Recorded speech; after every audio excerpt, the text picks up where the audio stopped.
Well, you can see the bubbles in the water separator. We've been having problems with this tank. Apparently it's plugging up at the outlet to the tank, from the tank. So I talked to a buddy of mine that used to be involved in construction, heavy equipment, excavating, and he said they had this problem all the time on their equipment. What they would do is cut a hole in the top of the tank and clean the tank out and put a cover back over it. This tank has a anti-theft device on the fill cap. It really restricts your access to the top of the tank, through the top of the tank, down into the gas tank. You can't see anything, but it has a pipe feed. The tube that goes in there is crushed or flattened out to about, so it's only about 3/8 or ½ inch opening, and that restricts your access there. So I ordered, I looked around online. I found a company that makes a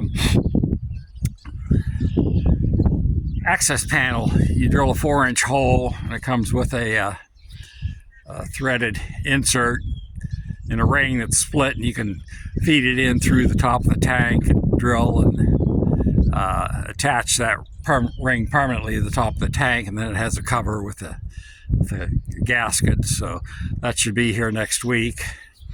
And then this was leaking fuel from the injector. That tube is this tube right here. It's right next to the solenoid. That solenoid actuates a lever in a little space in there, and then that lever is fixed to a shaft which goes through the space where it's contained, and goes through a seal into the body of the injector, and that only activates when you remove power to the solenoid. That of course shuts off the fluid flow. So I saw on the internet Jake Ziegler had the same problem, and he removed his cover. So I ordered the necessary seal and gaskets from CAT, and they should be here. Some of the YouTube videos indicated when that started to happen that the injector pump was wore out or going to fail, but watching Jake Ziegler's video, it's quite obvious that that really has nothing to do with the operation of the injector in any way, other than stopping the fuel when you want to shut it off. So I'm going to go ahead and do that. We have to do the fuel tank, and see my nice covers. And I was having a problem with the when we started it up. After sitting for a while, the PTO lube pressure was giving me problems again.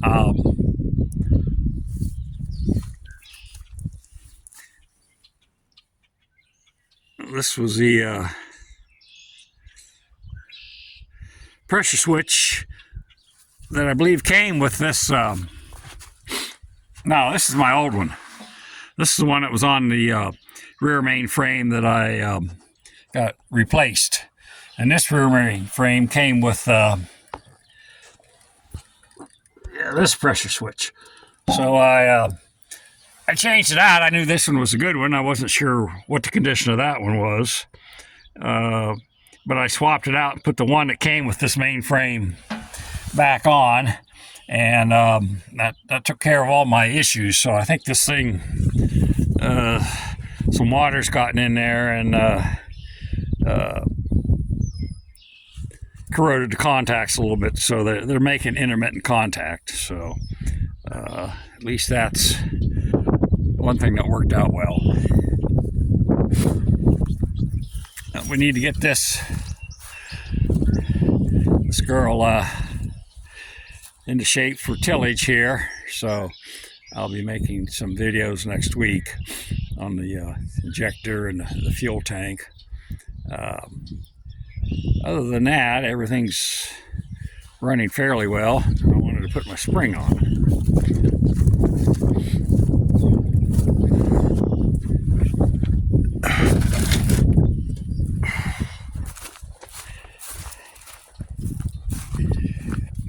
If I can get it.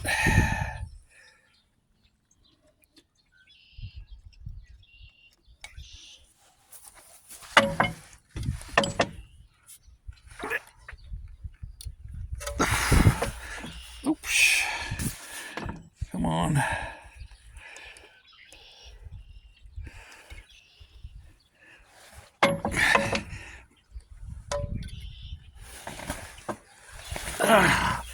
That's more than a old man can do with his left hand.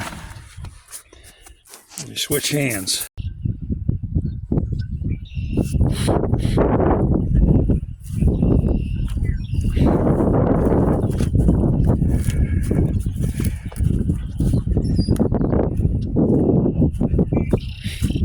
I had to do some work on my alternator. I was getting a high voltage alarm in the cab, and I searched the internet, and they said normally that's the regulator failing. So I put 2 regulators in this thing, and it still was doing the same thing. And I finally found some information, a couple references on the internet to the fact that these diodes they're avalanche diodes. When they fail, they normally fail shorted, but they can fail where when you check them with a meter, they read fine, but under load, they're bypassing current when they are allowing current to flow when they shouldn't. And the results are you get a high voltage reading. I don't know if that voltage is AC or ripple DC or what. I didn't have an oscilloscope to check the waveform, but it was coming out of the alternator. But I finally changed that diode assembly, rectifier assembly, and the alternator appears to be working correctly now. I get about 14.7 DC output at the this alternator. Up in the cab, I'm getting a little bit higher. So I don't know if that rippled DC or AC current damaged some components on the electronic instrument panel. Everything on that panel is electronic. It's all discrete electronics. There's no integrated chips, so it could have degraded a capacitor or something. This pressure switch for the front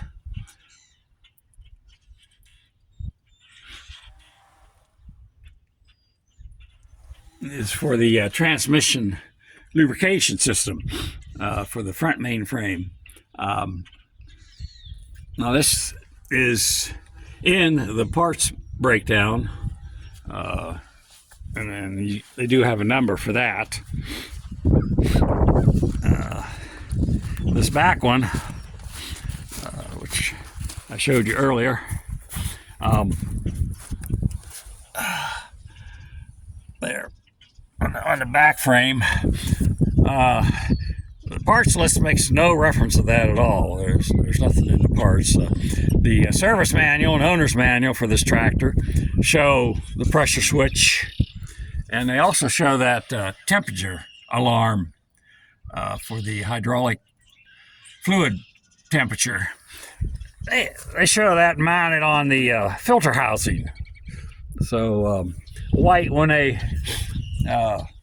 made their manuals for this tractor, they just pulled papers from other tractors and shoved them all in a book. So apparently that was one of the things that never got updated before the company went out of business.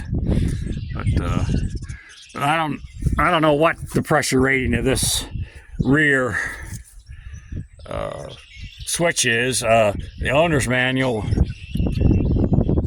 and service manual, of course, they show it on the filter housing, like I said, but they specify a PSI of 4 for the switch to come on when the pressure drops below 4, and the front pressure switch, they gave a value of 20 PSI. So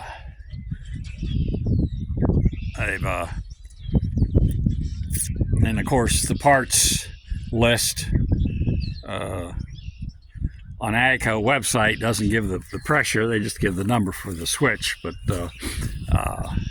they did have a picture of it, and I was able to see at least a 2. I couldn't see if there was a 0 after it for the front, but that probably is, like the book says, a 20 PSI. So we'll be making some more videos. I got my new phone and a much better camera. My old phone, the camera lens was scratched pretty bad, and my videos were getting pretty foggy. So I haven't made any for a while. This is just really more of a test video, so I can see how things work and I can learn to operate the camera. But more to come. Hello. It's a fairly nice day out today. Overcast. Mud's starting to dry up a little bit. We got more rain coming. We had over 3 inches last week. Hope everyone had an enjoyable eclipse day yesterday. Quite the sight. Worth taking a little bit of time to go out and watch it. Well, this starts a great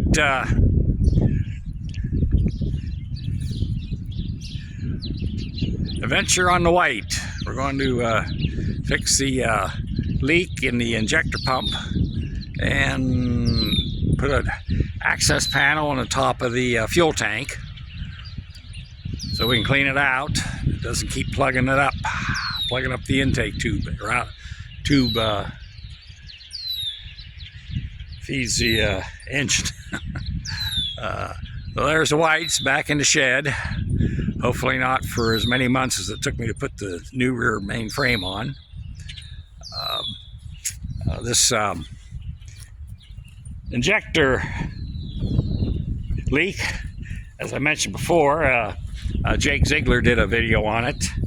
I was going to review the gaskets I got. He didn't give that information. Show you what I purchased. I just purchased it online from Cat. Well, these are the gaskets.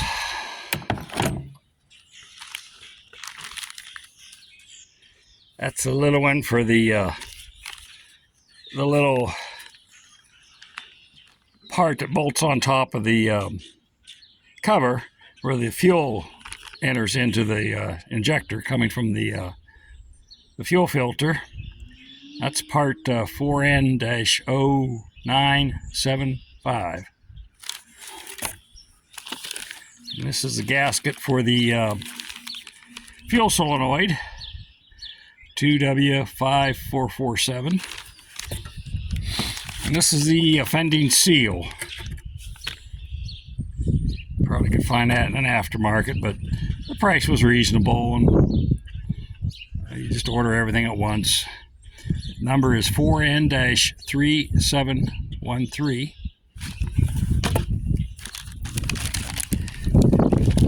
This is the gasket that goes underneath the cover. Separates the compartment where this seal is, where the shaft is exiting out of that compartment. This is number 4N-0505. And then this is the cover for the seal gasket for the cover that's on top of the injector. That is 127-7139. So that's all the gaskets and seals. I went through the parts list and I figured that's what I need. I probably missed something, but time will tell. This is the kit for the fuel tank. You have the instructions. It's from Boyd Welding, 44033. This is the aluminum one. It was under $40. They have a stainless steel model, quite a bit more expensive, but I figured this would work. You have to have a 4-inch hole saw, which I have. Something to turn it with. And 2 of the screws go through and remain in the tank permanently. They go into this hole and this hole. This ring is split so you can thread it through the hole in the tank, and then you drill and install these 2 flathead screws that are in the kit. And they're a 90-degree chamfer, so I bought some 90-degree countersinks so I can do that properly when the time comes. The rest of the screws and the nylon spacers go on top of the lid, as you can see. The nylon spacers are there for dielectric separation to prevent corrosion. So those are the 2 of the things I wish to get done. The last one is changing the hose on the remote valve. I still have that one hose that's leaking, so I have a hose. I'll be tackling that. I wonder what I did with that hose. I'll have to go find that.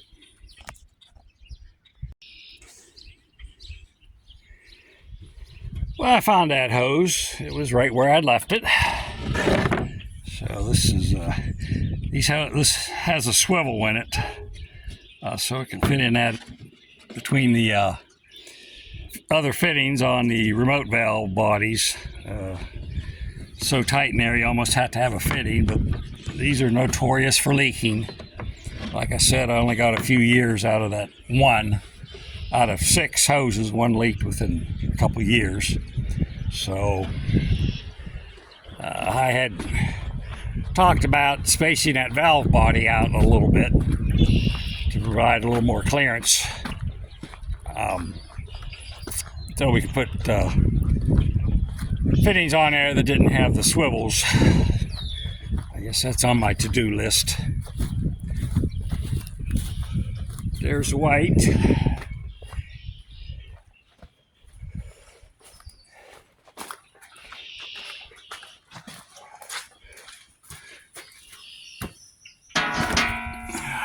There so I don't lose it. So first thing I have to do is, of course, take all the covers off the front end. First thing I did when I got this tractor is I went through and took every bolt out of the cover. And I got grade 5 hardware, and put all new hardware in it with Loctite. So some of those are fairly tight, of course. Over the years they had rusted up, so I've had to stack off fairly recently, so I should be able to get everything off without too much crying.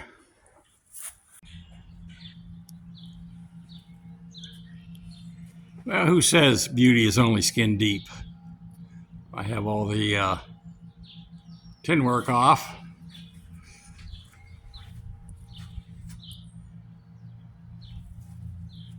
And the intake taken off.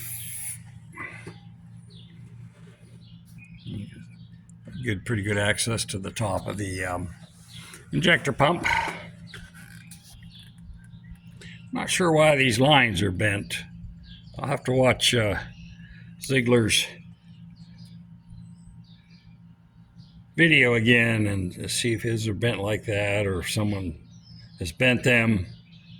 It's hard telling what some people do.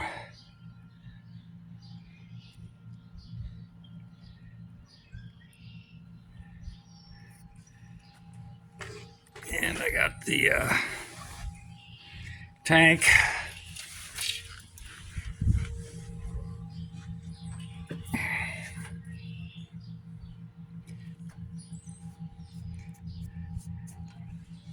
I don't know who T12 was, but apparently he tested this tank.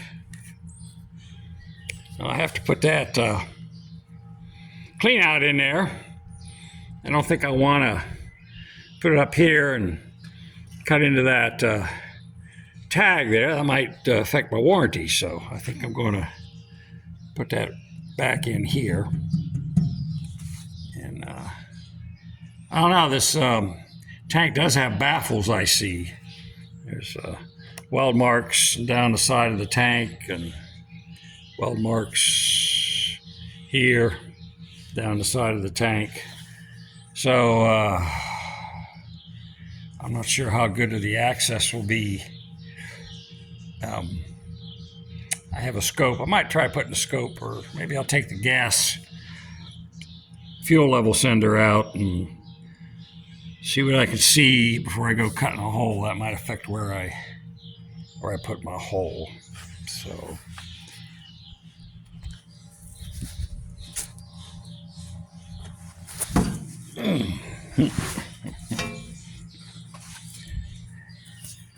I got her ready to work on. I'm draining the fuel out of the tank.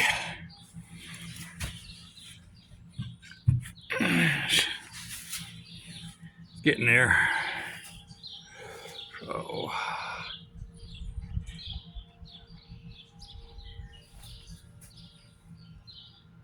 I did find I have a kind of a dynamic filter assembly.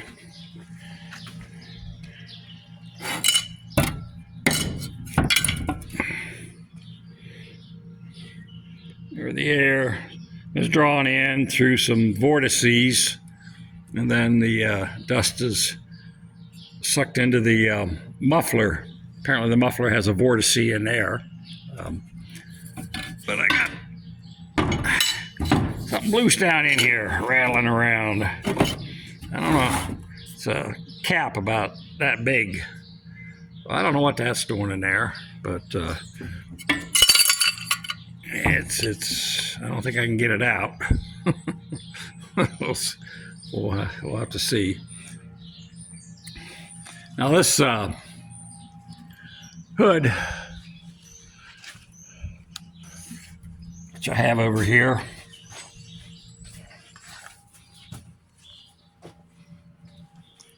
take one of the newer generations of tractor, they have a hole that the air cleaner sticks up through. Now the air cleaner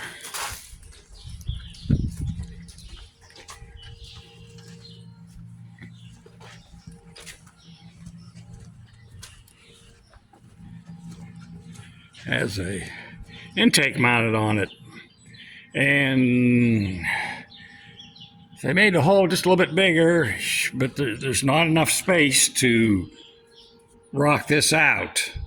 What you have to do, they have this gasket that goes around that opening. You have to take it off, and then the hood, you take the cover off, the hood will lift over top of the air cleaner. So that's appeared to be the only way I could see that you could get that the hood off. So